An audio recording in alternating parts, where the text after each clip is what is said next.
বন্ধুরা দেখুন, এই লোকটা কতটা পরিশ্রম করে অ্যালুমিনিয়াম দিয়ে এই মেশিনটার সাহায্যে ঘুরিয়ে ঘুরিয়ে পাতিল তৈরি করতেছে। আসলে এই পাতিলে রান্না করা ভাতই আমরা খেয়ে থাকি, কিন্তু এই পাতিল তৈরি করা মোটেও সহজ নয়।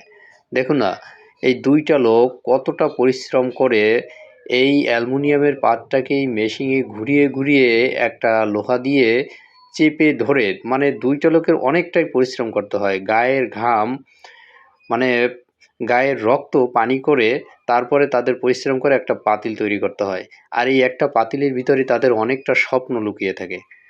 অনেক পরিশ্রম, অনেক কষ্টের পরেই তৈরি হয় কাঙ্ক্ষিত পাতিল।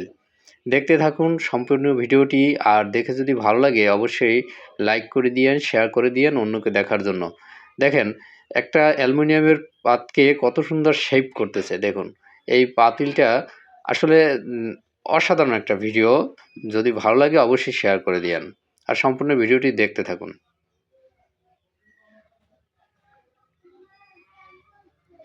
এই এতটা পরিশ্রমের পরেই তৈরি হয়ে গেছে কাঙ্ক্ষিত পাতিল।